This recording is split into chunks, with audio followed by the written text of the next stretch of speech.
Good afternoon. Welcome to another Barometer Readings webcast. I'm Pamela Hastings, Relationship Manager, and we welcome you so warmly to this evening's webcast. On the call today, David Burrows, our Chief Investment Officer, will be joined with James Callahan from the trading desk, and we'll be talking about inflation and rates and all that's in between. So with that, I turn the conversation over to David Burrows. If you do have questions, don't be shy. You can email those questions or send them via the Q&A or the chat. And with that, I turn the conversation over to David Burrows. Good afternoon, David. Hey, Pamela, how are you? Good. Thank you so Thanks so much. much. Thanks for hosting today, and James, thanks for jumping on. Lots to talk about. Markets moving around. Bit of a tough day today out there. Not necessarily for everything, but certainly, there's lots of movement. Just to start from the top, as we normally do, just work our way quickly through the asset classes. We always think that it's important to understand the structural backdrop. We think that we have been in a structural bull market in equities since the U.S. stock market blasted off in 2013 from the previous high in 2000, and it's been working its way higher, with corrections along the way.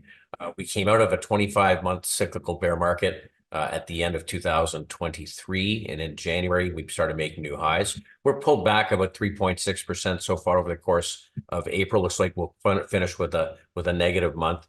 We talked over the last three webcasts about the fact that we have to expect things pull back from time to time. On average, market sees sort of 3-5% pullbacks a year, sees an average of 10% pullback a year. I think that that's really all we would be likely to see, given the fact that we've just been through a 25-month cyclical bear market driven by a very tough tightening cycle. But clearly, there's still things that we're working through. If I put the S&P up on the screen over the last year, this was the decline into the October lows. It was about 26%, which is typical in price for a cyclical bear market. The time was about 25 months before we finally made new highs, and we had a great run up from October through into the beginning of April. Now, since the beginning of April, markets pulled back. We broke down out of this little pennant.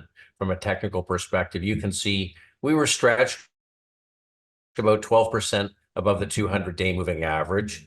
It was about 12% above the 200-day moving average in July when it started to go through a little correction. I wouldn't expect to see that big a correction because, of course, the 200-day is further tilted higher. But we made one move down. Last week, we talked about the fact that some of the short-term data was improving a little bit. We had a nice run up underneath the 50-day moving average. But we did say we will watch to see when we get back above the 50-day moving average. As it is right now, we're below the 8-day, the 21-day, and the 50-day moving average. We got right up nestled underneath it and pulled back today. So it wouldn't be atypical for us to see an A, B, C correction. And we would expect maybe for it to pull back about a third of the advance from October, which is another 3-4% from here. We'll see. Maybe it just hangs in here. We're in an earnings period, and of course, market cares about what companies say about their earnings, and we know this week we've got some big ones to report. So, not an unusual thing to see things, consolidating a little after this run up into the beginning of April. We talked about the fact that if you took all the years where market was positive, November, December, January, February, and March, in general, April was positive, but there was a couple of negatives. This is going back to 1950. But then if you looked at it, in all of the cases when the market was up November, December, January, February, and March, the final 9 months of the year were positive, an average of just about 12%. So if I go back to that S&P chart, and a long bull market will tend to have a 5-wave move. This would be the first one. The second was the pullback in October, third wave up until the beginning of April. Maybe this is the fourth wave down, then the fifth wave tends to be long and extended. So we'll watch for signs of change. We're certainly watching our individual positions because, as you know, we use stops on our underlying positions. Most of our positions have been just fine. but certainly, we have to continue to watch them. Now, we talked about the fact that U.S. stocks have had a great run relative to the rest of the world, and that's happened a few times in the past. And then it's possible, other parts of the world can start to participate, and so that the U.S. doesn't outperform to the same degree. Now, we saw over the last few months, we talked about the fact that global stocks relative to U.S. stocks, are less expensive than they have been going back sort of to 2008, 2009. And part of that has to do with the sectors that have been rallying in the market. We talked about this chart over the last few months. When global stocks in blue start to outperform, it can be a little choppy at the beginning, but they tend to have a period of outperformance. You can see here 2001, when the US tech stocks rolled over, they had a little outperformance over the next couple of years, and then things sort of started to take off. And if you look at what's happened since the beginning of 2022, they've kind of been in line to a little better, but we'll see whether they pick up steam. I think one of the important reasons that this can happen is the makeup of global markets very different than U.S. stocks. Doesn't mean they both can't have returns at the same time. Let's look at the major global markets. The Nikkei, after 30 years of a bear market, broke out over the last year. We've heard talk about Warren Buffett buying Japanese stocks. Certainly we have. And big sectors in the Japanese market being financials and industrials. India is having a great run. In fact, made a new high yesterday. Euro Stocks 50 broke out after not making a new high since 2007. Again, big energy, big big materials, big financials, and big industrials exposure there. And frankly, the TSX looks more like global markets than it does like the US in our sector makeup. And so not surprisingly, it looks similar. So we've seen a little pullback. These are monthly bars. We've seen a little pullback in the month of April. We haven't even given up what we gained in the month of March. So not too fussed about that. When we look at fixed income, we started falling interest rates in 1981. We saw a generational low in 2020. We think that was an important turning point, much like it was at the end of the Second World War in the late 1940s, when you went from a world of disinflation to reflation. And you can see it when you look at the yield of the 10-year bond. For a very long time, we had a series of lower highs and lower lows. And since 2020, we've been seeing higher highs and higher lows and a clear change in trend. And we think that that's relevant because, of course, what works in rising rates can be quite different than what works in falling rates. In particular, the most conservative investors have a tendency to want to own fixed income. And this is the US 20-year 20-year bond ETF. And you can see that since April of 2020, it's clearly been making lower highs and lower lows. And really, we're not much off the lows now. The ETF is down 51%. Of course, the investors have had some interest payments along the way, but that certainly doesn't make up for the 51%. And we've been saying now for some time, until some of these things change, moving averages moving lower and being below all the moving averages, we're in a bear market, and we do not like to buy bear markets. I highlighted this last week because I think it's really important. For a very long time, stocks and bonds tended to move in opposite directions. So investors came to believe that bonds were a good thing to hold as a hedge against stocks going lower. Now, that has been the case in periods of very low inflation. But when you go back before 1998, you can see there's long periods where stocks and bonds moved together. So it's not impossible that bonds don't provide the kind of hedge that people expected. In 2022, stock market was down over 20 and bonds were down over 20. So this is problematic. Now, when we go back into these periods where you had rising rates, 1951 through 1966, stocks went up 15% a year. Bonds had a positive return, but it was 1.6%, which was approximately what inflation was up. Now, I think that's relevant. In our income mandate that we run, it can be in any kind of income producing assets. If we look from March of last year through the 26th of April this year, the equally weighted S&P is up about 19%. The TSX is up 17%. The aggregate bond index is negative. The income portfolio, where we've been focused in dividend growth, is up about 23.5% over that same period. So dividend growth clearly outperforming fixed income. Our equity strategy up about 30.5, and our macro strategy up about 28. Now, that's not atypical. What we did here is we took our income mandate, which started in 2000, and we looked at each of the periods where the yield on a 10-year bond moved higher for more than 6 months, which of course makes it tough as an income investor to make money when yields are moving higher, bond prices are moving lower. These are all the date ranges. This is the amount of increase in the 10-year bond yield. This was the resulting return in the 10-year bond. And over those periods, sort of this is what happened in the income mandate by being focused in things that can do well during rising rates. And I think that that's really important. I worry that there are people stuck in income mandates that are spinning their wheels. And we do think that this is an environment that can go on for a long time. Clearly, since the bottom in rates, this is a chart of the S&P 500 versus the aggregate bond index. The relative return clearly is in favor of stocks, even, including the bear market of 2022, where they gave roughly the same result.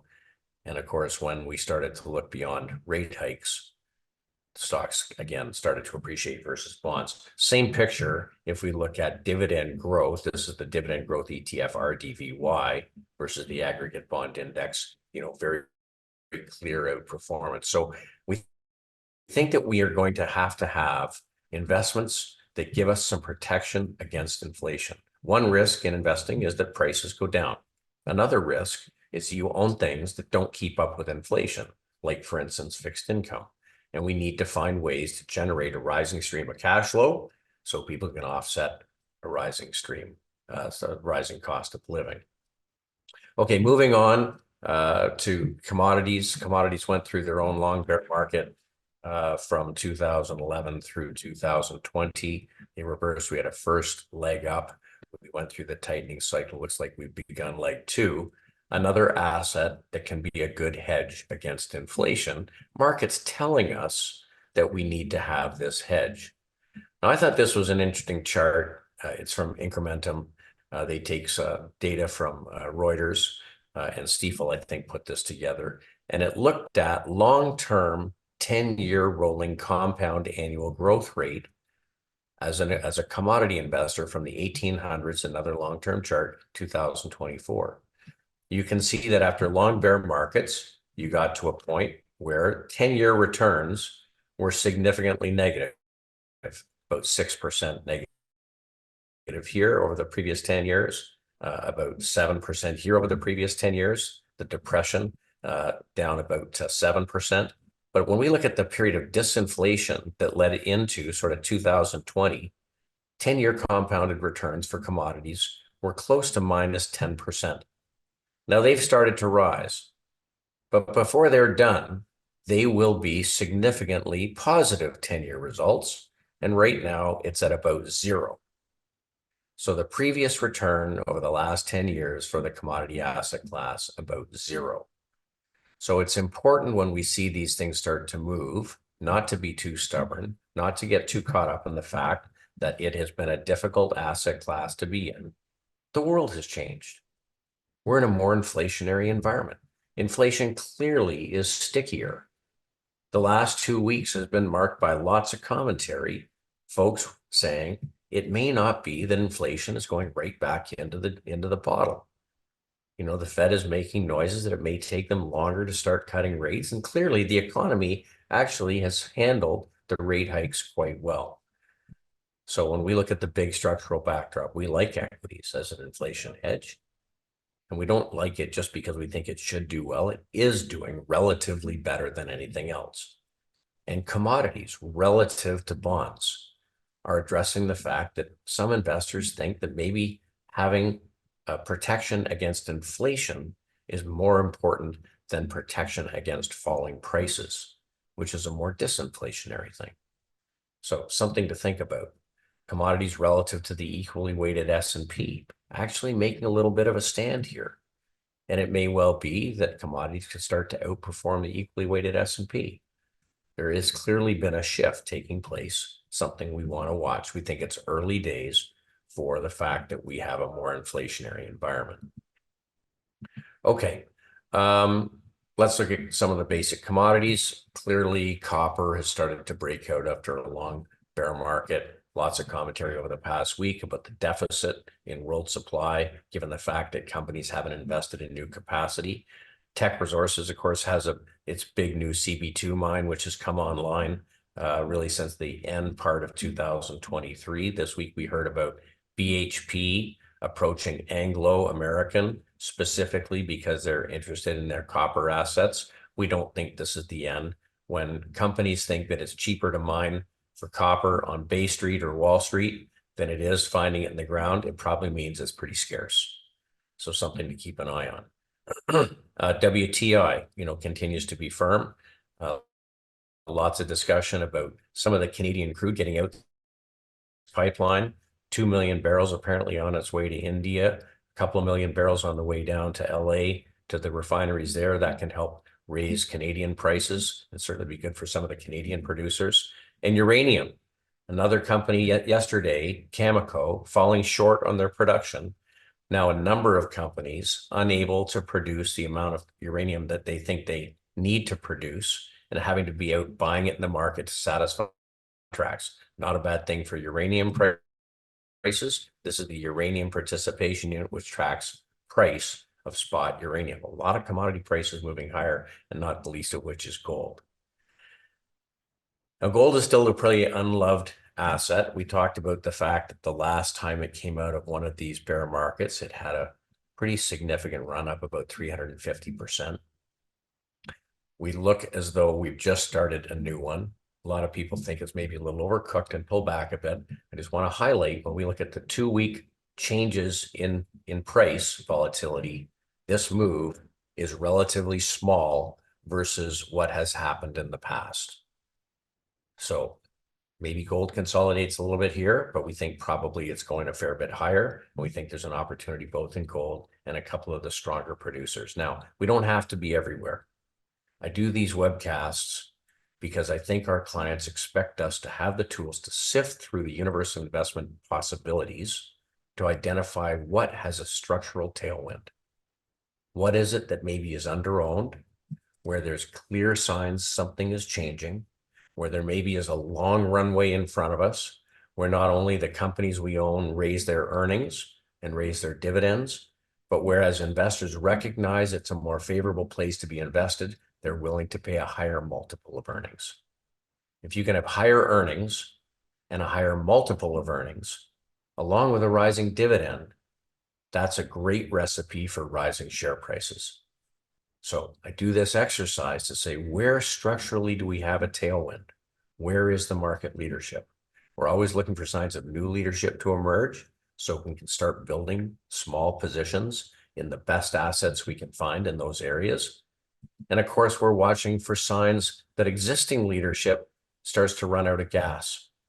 If there's no leadership or there's weakened breadth in certain parts of the market, we're prepared to take money out and sit on cash or be focused in other areas.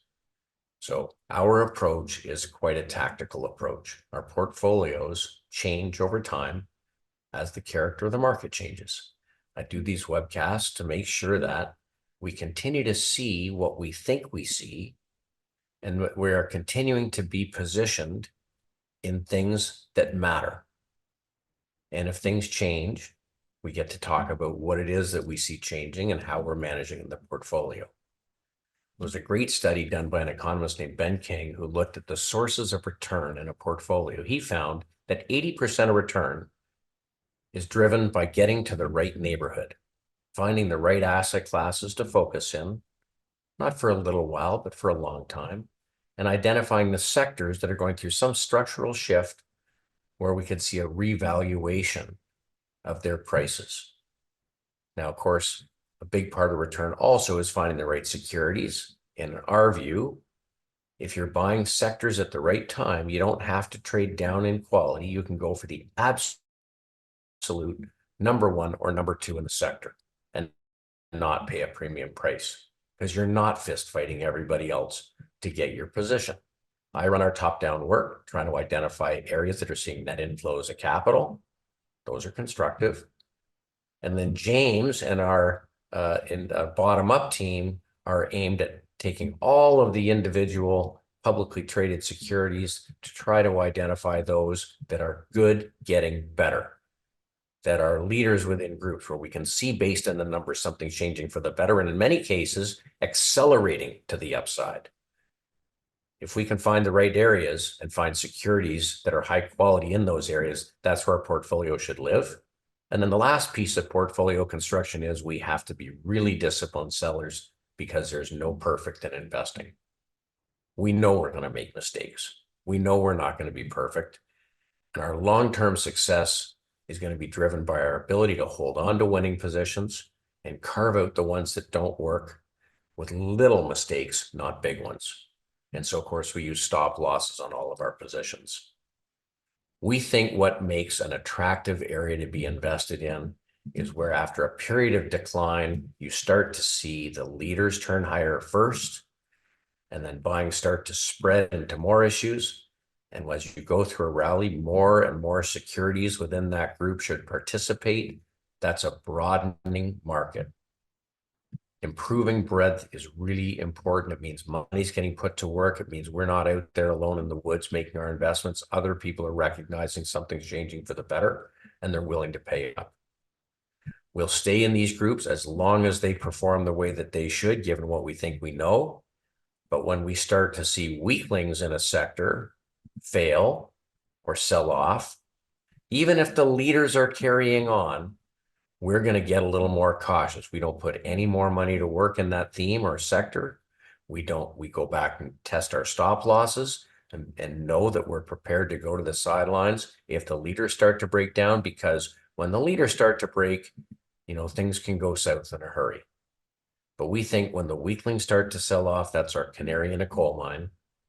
It means that we should get more cautious and stop putting any new money to work so long as breadth is deteriorating. So last week I showed that we had some weakness in breadth in the US, a little bit of backup in the percentage of stocks in the NYSE that are in long-term uptrends. Doesn't mean it's happening everywhere in every sector, but some weakness at the stock level. We highlighted that some of our short-term indicators were seeing a bit of sloppiness. The percent of stocks in the US that are trading above their 150-day moving average had backed up, meaning some had dipped below. Percent of stocks making new highs versus new lows had come down. And the percent of stocks trading with positive weekly price momentum or upward trajectory was coming in. That means we got to be more cautious. It means that we don't put on new positions. It means that we go back and look at all of our existing positions to say, do we see risk in the way that they're behaving relative to what we think should be happening? And of course, it means sometimes we get stopped out of a few positions. Now, as we sit today, interestingly, some of the short-term indicators over the week have gotten a little bit better. The long-term coach, the percent of stocks in uptrends globally and for the US, has not reversed up yet. That can happen anytime. But until that happens, we don't add new positions. And we're a little more critical of our existing positions. So that means if the money goes to the sidelines, it stays in cash. And we wait. And we have tighter stops until we start to see those things improve. Okay, so let's talk leadership. Where is it that we're seeing weakness? Well, one of our biggest holdings, our biggest holding as a firm, is financial services companies. On the bottom here is relative strength versus the S&P 500, which you can see since June of 2023 has been making higher highs and higher lows. That means the sector has fairly steadily been outperforming the market. It pulled back a little bit in the beginning of April and had a nice bounce back last week, pulled back a little bit over the last 4 days, but on a relative basis, performing very nicely. Now you can see in this ETF, XLF, it includes the very biggest of the big financial services companies. We've talked for quite some time now about JP Morgan as being the best of the best. But when we look at the long-term picture of the XLF, it only just came out of a range that started in 2007 with the beginning of the financial crisis. It took a lot of companies a long time to repair their business models and their balance sheets. Now, interesting, JP Morgan made its first new high in 2013, while the XLF was still trading about halfway down in its range. And as we sit today, we made a relative strength new high in the past week, and we're trading just off 52-week highs. Shouldn't be a surprise. They got a great balance sheet. They've got great growth in their businesses. They've raised their dividend twice over the course of this year so far. Good, getting better. And we talked about Goldman Sachs last week. Doesn't look like much of a pullback here. New relative strength highs steadily through the month of April. There's another message here. Goldman Sachs is probably the most market-sensitive financial services company in the US. Their business is driven by trading and investment banking business. There's a few investment banking deals got approved this year, got announced this week, and Goldman Sachs trading at new relative highs versus the S&P. We think that's a good sign. So financials, a little bit of a pullback. I think that our positions look quite good. We don't have any regional banks, and we've stayed away from sort of the commercial real estate that causing a problem there. Industrials. This is the last 4 months of the last 4 weeks of the industrials ETF. VIS is an equally weighted basket of industrial companies. We've talked a lot over the last couple of years about defense as being an important area for us. Companies like Lockheed Martin, companies like Howmet Aerospace, relative strength for defense, sadly, continues to be quite strong as spending continues to come along. I think James was on recently talking about Axon, which has behaved quite well. So we don't have to talk about aerospace today. Last week, James was on, he talked about Crane, had a great week last week and stronger over the course of this week.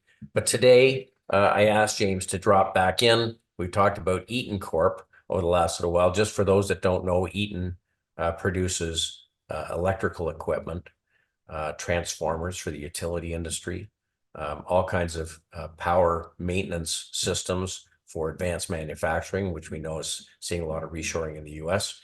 James, Eaton reported its earnings. Give us your thoughts. Yeah, thanks, Dave. It's good to be back. And yeah, as you say, Eaton is one of the true diversified industrials companies. They do everything from electrical transformers to golf club grips. They really touch everything. But what moves the needle for them is electricity. We need more electricity as EV use proliferates, as compute for AI requires more data center capacity to come online. All of that has to be supported by better and more robust electric infrastructure. So despite having their fingers in a lot of pies, that is what moves the needle for Eaton. They reported this morning, put up a decent quarter across all their various segments. Numbers were good, but numbers were best in the electrification segment, which market liked early this morning. And they guided to full year revenue growth of about 8%, which is slightly higher than expectations. So stock traded off about 1% on the day. That's okay. The day generally was pretty weak. So I think that was expected. But Eaton, they didn't blow the numbers out, just delivered another good stable quarter as they usually do. It's a boring company, but the stock's worked over time, and it's a crucial part of the system. James, we've talked a lot over the last couple of weeks about the increased demand for electricity that is coming from cloud hosting, and in particular, some of the AI farms that are building out and doing a bunch of learning in the models, and of course, inference is coming. How can that impact Eaton? I heard a stat that there's something like about $2 trillion that is going to be required to invest in the grid to bring it up, to make it resilient in the US. Eaton builds transformers. How's that business for them? It's great. That's the most important part of their business. And what I'll say generally is this, that's commonly known. There's going to be a lot more compute power for AI use cases. Investors don't like the data center space because over the last few years, infrastructure investors have come to start to play in the public data center names. Their cost of capital is so low that it makes it really difficult for publicly traded data center companies to work well. They also generally trade in the real estate sector, it's just a tougher time. So this, along with some of the other grid providers like Quanta, which is one that we haven't really ever been involved with, but there are better ways to play that proliferation of electricity usage than in the data centers, and it's names like Eaton that benefit. It's one of the most pure ways to play it. Right. So big beneficiary of build out, and I understand their transformers are basically sold out over the next year. They can't produce enough of them. That's right. Yeah, Fellas, they let me can't drag build you that. back in a little while. Sounds good. Move on to materials here. We talked about the fact that materials sector started to move higher as inflation got out of the bottle. When the Fed got aggressive about tightening rates, it started to trade sideways. Surprisingly, in a tightening cycle, really the sector traded sideways. Materials, that includes companies that produce metal. It includes companies that produce cement. It includes companies that produce uranium, basic materials. And then what's interesting about basic materials when you get into a more inflationary environment is if the market will bear it, they can raise price tomorrow. If there's tight supply demand, they can raise price. And if their costs go up, they can raise price. So this is an interesting sector to be in. If you're looking for inflation protection, it tends to move with inflation. And you can see over the last number of months, this start to move up and out as the Fed has started to indicate they may be close to done.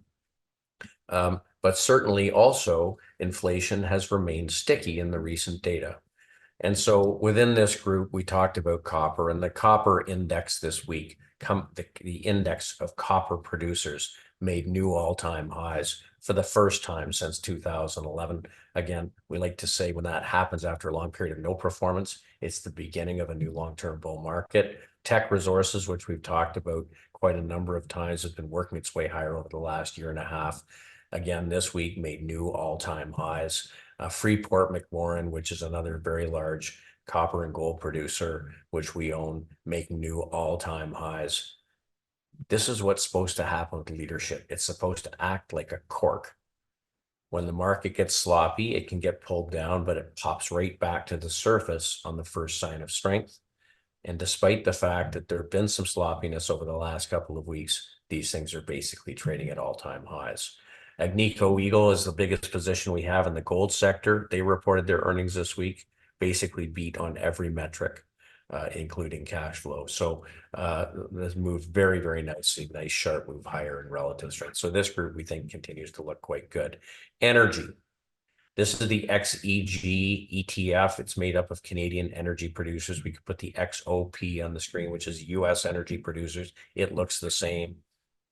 In the past week, new all-time highs.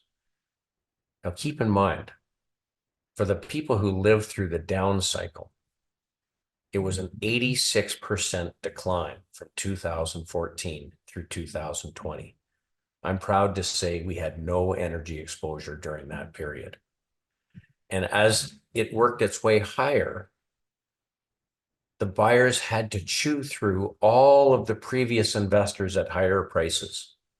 The reason I care so much about a sector making a new all-time high or a stock making a new all-time high, by the time that happens, anybody who wished for a period of years that they could just get their money back has had that opportunity. And by the time you make new all-time highs, every shareholder is happy. It means there's no more built-in selling, and it means that the path forward is clearer. When we look at an example like Canadian Natural Resources, when it finally cleared the hurdle in 2004 of a new all-time high, the stock went up 740%. It wasn't that their earnings went up 240% of their cash flows. Their earnings and cash flow went up, but the pessimism dissipated. Optimism came in, and investors were not only prepared to pay for those earnings, but they're prepared to pay a higher multiple for those earnings. And this is what's happening now. With energy prices stronger and better ability to get to market for Canadian producers, investors are not only paying for the fact that it's profitable, they're not only paying for the fact that they pay down their debt, they're not even paying just because it's got a 5% dividend that's growing at 20% over the next 3 years. They're also paying because it's become a clearer situation with fewer built-in sellers. Think about it. Virtually every pension fund and foundation exited the energy industry thinking it was going away. And we know we need to continue to produce oil because it's an important source of energy. Imperial Oil is the exact same picture. In the last bull market, up 1,600% between 1996 and 2007. So history doesn't repeat, but it rhymes a lot. We have to recognize these shifts when you go from a long-term bear market to a long-term bull market, because this gives us opportunity to enter a sector when it's still unloved. Now, going back to international stocks for a minute, one of the reasons we like global markets outside of North America is if you look at what makes up, right, the global universe of stocks, the weighting in financials, energy, materials, and industrials, those groups we've just spent time talking about, is over 50% of the global index, where in the US, it's down around 25. So keep in mind that at one point, energy was 20% of the S&P. As of a year ago, it was 2% of the S&P. The sector went down 90% over the course of a few years. So we think there's a long way that these can go. Now, moving on, technology. This is a sector we're getting lots of questions about. I think people know we've been fairly steadily paring this sector back. It's not because we can see the future. It's just the fact that breadth has been weakening, and we've seen relative price performance start to wane. So on a relative basis versus the S&P, relative performance has been weakening, and that means some of the underlying stocks have been a little weaker. Some of them better, some of them worse. Some of the very biggest companies, like Microsoft, doing quite well. Apple, not so much. NVIDIA doing pretty well. Broadcom doing pretty well. AMD not doing so well. So again, it's about picking your spot. But it also means when this is happening, we don't want to add new positions. But we're not on our own. If you look at the weekly additions by hedge funds to sector weights, there was a giant burst of buying at the end of 2021. Now, I don't need to remind you what happened in 2022. The NASDAQ was down 36%. I'm not saying that's what's happening, but what can happen when things get really crowded. On the other hand, there was a burst of buying in January 2023, and the sector led for the next number of months. But that was after probably some pretty good liquidation taking place through the course of 22. Now, lots of people going right back to what they are comfortable with and what they know. And that's great. There's some great companies, but it's sort of a mixed bag. Now, one of the questions I got over the course of the week was, Dave, you talked a lot about dividend growth stocks. There's some pretty good dividend growers in the tech space. And in fact, there's an ETF, the TDIV.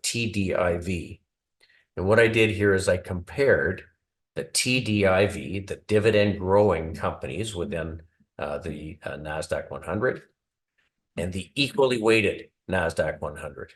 And what you can see is since October of 2022, the dividend growers have been outperforming the average stock in the NASDAQ 100.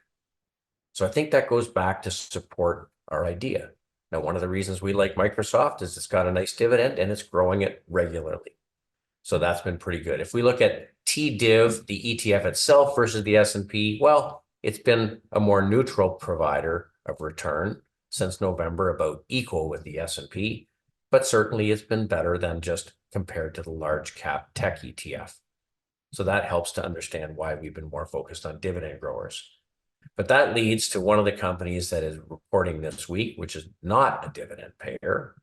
It's got a small dividend, 16 cents, which was up 9% over the course of the last year. NVIDIA. So James, you've been a rock star with this one. You got us into it early. We've had a really great run. It's been a great beneficiary of the capital spending on AI. Tell us a little bit about what you're thinking here, because obviously there's lots at stake. Stocks hung in like a champ. It's been better than 98% of the companies in the S&P over the last 12 months.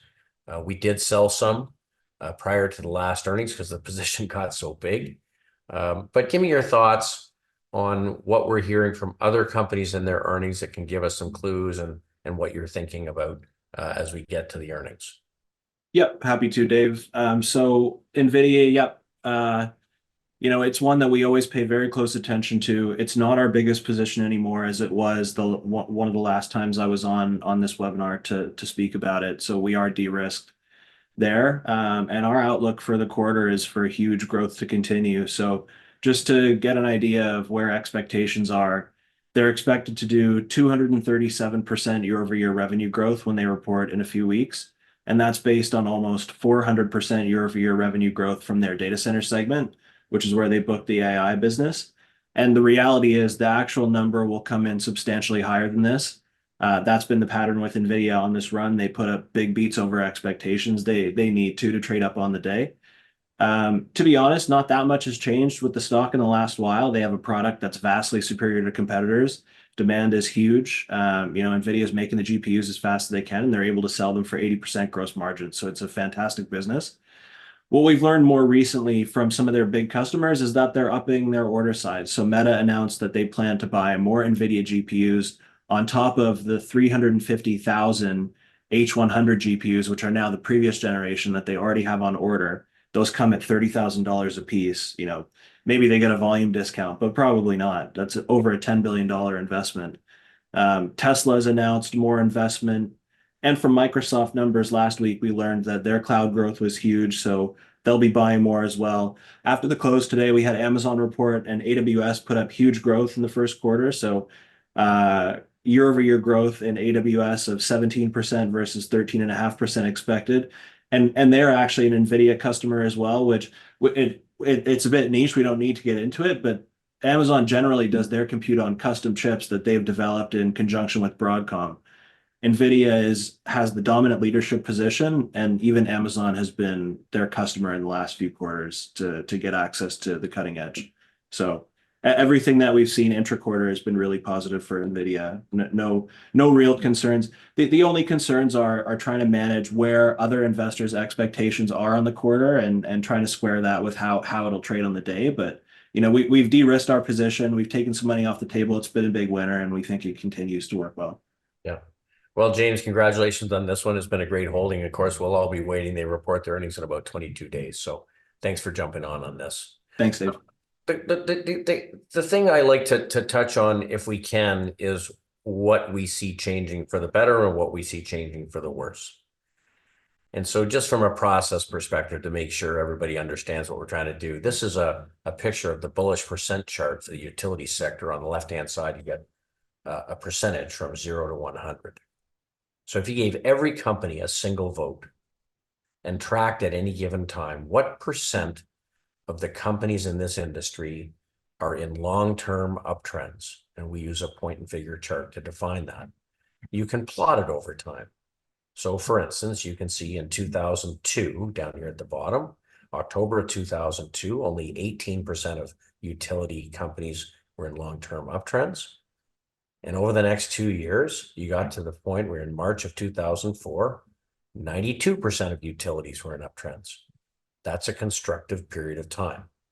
And then from 2004 through 2008, slowly in fits and starts, fewer and fewer utility companies did well. Now that means that eventually the sector's unloved and underowned, and there's probably 2 or 3 that are doing better than the rest. And when breadth starts to improve or the percentage starts to rise, which it did in 2008, you can see that one by one utilities joined the party. So in November of 2023, breadth got to 14%. So only 14% of utility companies were in long-term uptrends. There's 1,600 independent utility companies in the US. Of course, they're not all public. But you started to see some improvement. You saw weakness in January and February, and this reversed back up in March. And we highlighted in March that we were starting to see some improvement in the utility sector, and you could see the relative price improvement.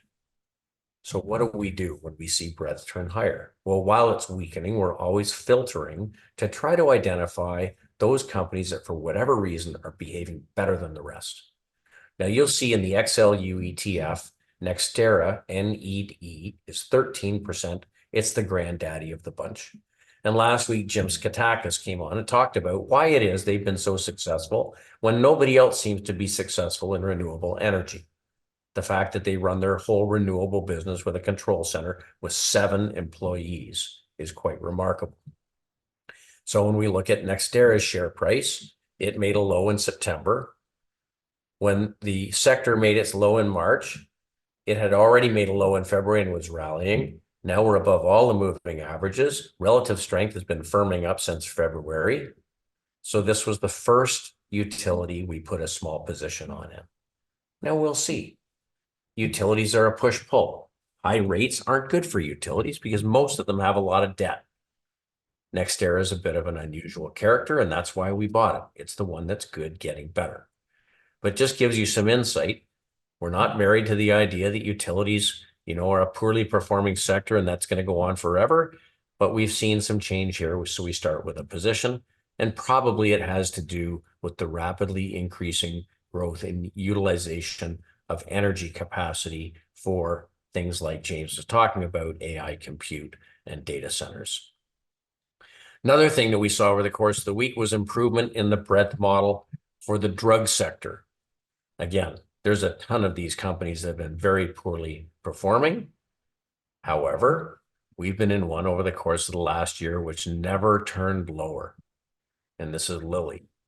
This is February of 2022 at the beginning of a bear market in stocks. And you can see this has just gone the other way consistently. This week, they reported their earnings. This is the last time I promised James, I'll ask you to come back and talk a little bit about Lilly. People understand that this is, sort of a leader in the weight loss drugs. But what did we learn from the quarter? Yeah, so reported earnings this morning, and obviously a nice reaction closing up above 6% on the day. So what we learned actually was they missed Q1 revenue expectations, which normally would be perceived in a really negative light, but investors knew the issue was around supply of their GLP-1 drugs. So Eli Lilly's compound tirzepatide has seen explosive growth. The demand vastly outstrips supply. So expectations got a little bit above where production was for tirzepatide, and that's okay because even though revenue expectations were missed for Q1, Lilly guided to quite big revenue growth for Q2, well above expectations. And so, the perception is that supply is coming online right now and they'll be able to better meet demand. So just to go through some of the growth that they're seeing to give an idea. So that tirzepatide compound, which is branded Mounjaro for diabetes treatment, it's branded Zepbound for weight loss treatment, and it's the competitor of Ozempic. It's more efficacious than Ozempic is. Those two compounds together did $570 million in revenue in Q1 of 23. They just posted $2.3 billion of revenue in Q1 of 24. And that's against an environment of demand still vastly exceeding supply. So the growth outlook for these companies is just huge. It shows what a hits-driven business pharma is, and the stock's been acting great. It's been really easy to own through our process, and so we continue to like it. So, again, this is a company that's going to generate a lot of cash, doesn't need a lot of debt to operate. And of course, they're going to be able to grow their dividend really nicely going forward. And we're going to see a revenue growth and earnings growth and likely, continue to see a very strong multiple for this stock. So, sort of a poster child for the best one of the bunch, good getting better in a sector that generally wasn't well liked over the last year. And now we're starting to see some improvement. We get a tailwind there. So thanks very much, James. Thanks for coming on today. Thanks, Dave. Let's look at the other sectors that we've sort of been avoiding. Telecom, relative strength just continues to to wane, basically at relative strength new lows, down from $23 to $20 over the last 3 months, significantly underperforming. Nothing to see here. Real estate investment trusts, well, that's the poster child for what does well during falling rates. They're a major borrower. And certainly not seeing any relative price performance. There are lots of things to be concerned about in a real estate world. High multiple technology or innovative technology companies that have very little by way of earnings. Relative strength continues to wane here. When interest rates are higher, we have to discount future earnings back to the present.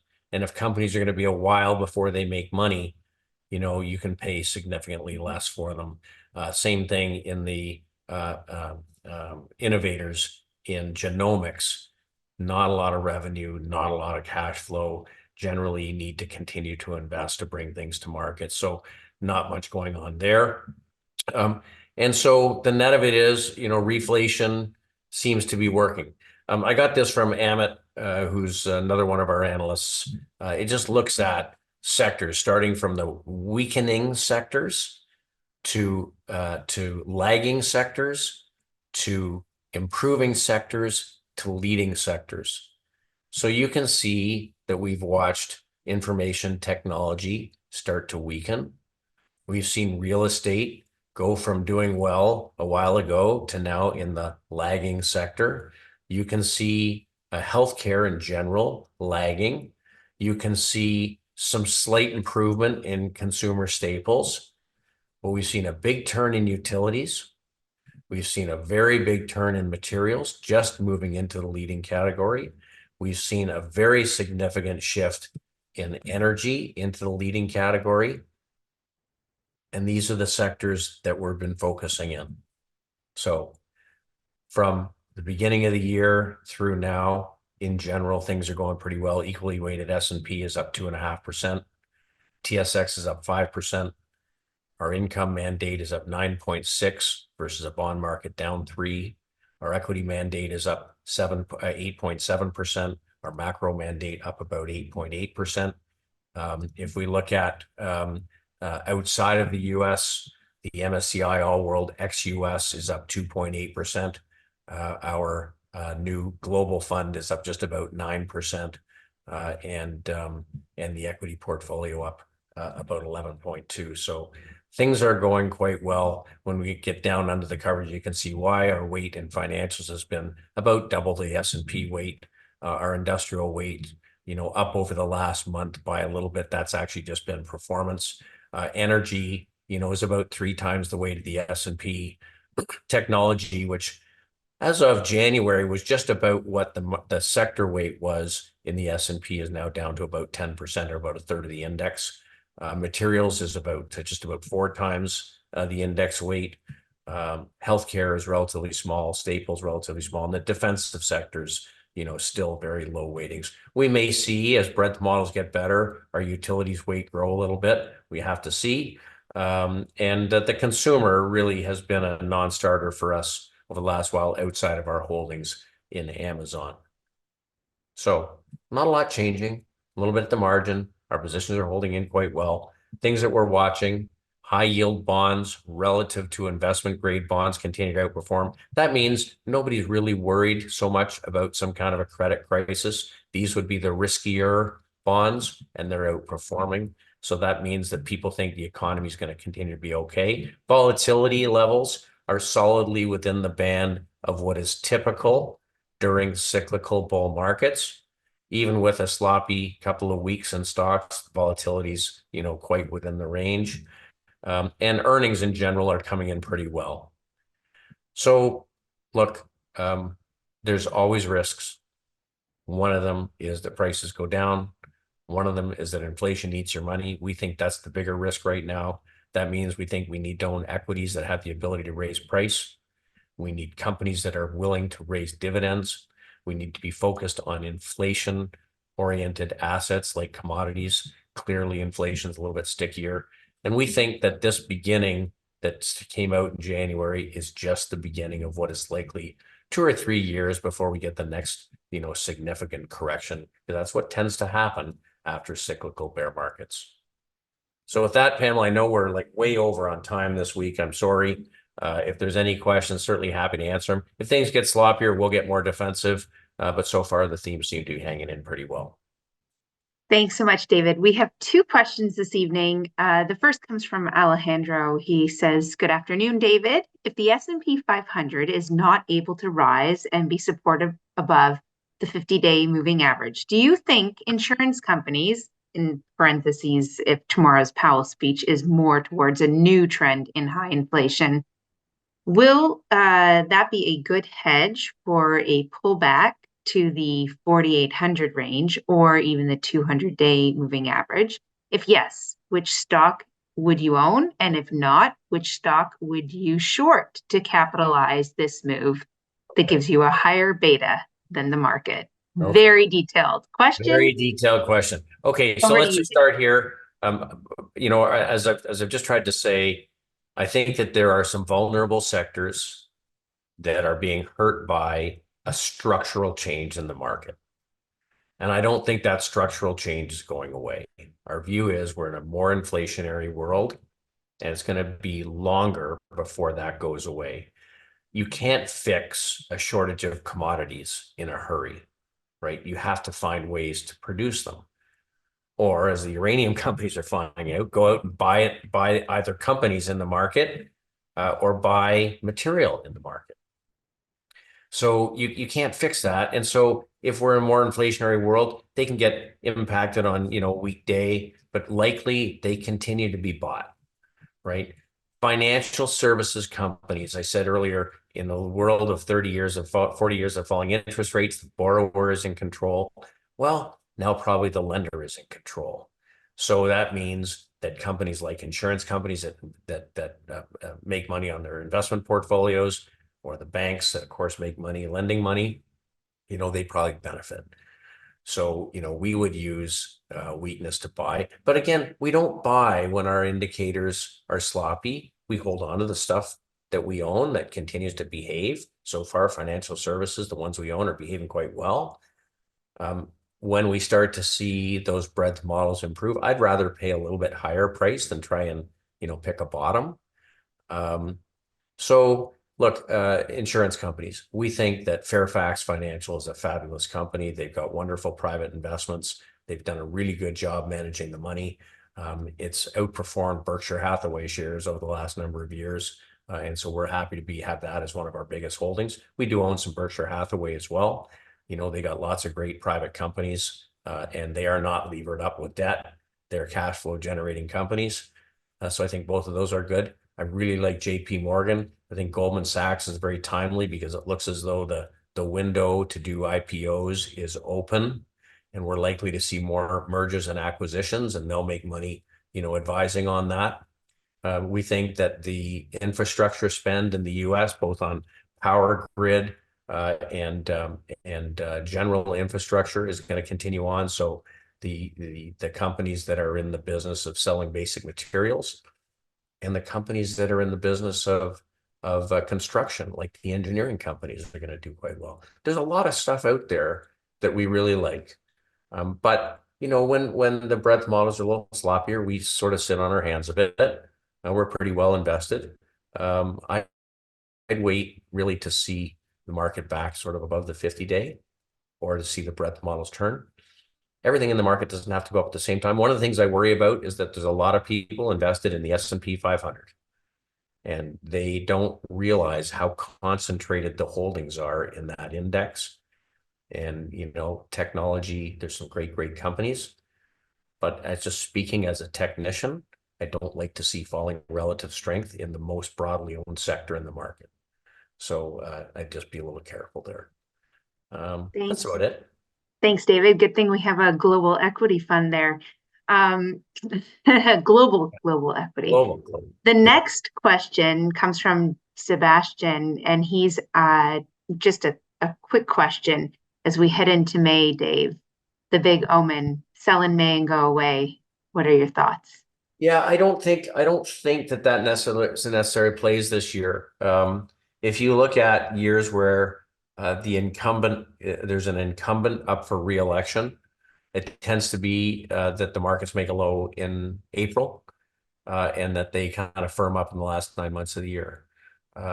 So I don't see that right now as being a major issue, but we'll wait and see. We're not going to buy a lot more until we start to see some improvement in our underlying risk models. But my guess is the history is when the market has been as strong as it has been since November, you get a weak month in the month of April, it tends to be an isolated incident. So my guess is we're probably higher by the end of May than where we are right now. And in 100% of the cases since 1950, when we were in this position, the market was up on average 11% over the final 9 months of the year. So, we've just come out of a bear market. We were in a bear market for 25 months. Let's not get too cute and think that there's a big trade to make money shorting the market. Maybe it goes down 2-3%. Maybe it's 4%. I don't think it's a lot more than that. I'd be just getting ready with a laundry list of things that you want to own. That's what we're doing. Thanks, Dave. That concludes all of the questions we've received this evening, and I will leave you with the final word. Thanks, James, for joining us. Well, thanks for everybody putting up with me. I'm battling a little bit of the flu, and was hoping we'd get through this okay. I think it was okay. Thanks very much for joining. If you've got questions that you're shy to ask, or if you'd like to have a private conversation about your own situation, please don't hesitate to reach out. We've had lots of folks over the last 3 months reach out. We've got some wonderful new clients that we're working with, so we really appreciate that. And if hopefully the stuff we talk about is useful to you, if you do things on your own, again, don't hesitate to reach out. We're always happy to talk. I think we take care of 280 families. It's not like it's 3,000, and we got a personal relationship with everybody. So thanks, Pam, for doing that today. James, thanks for jumping on, and we'll see everybody again next week.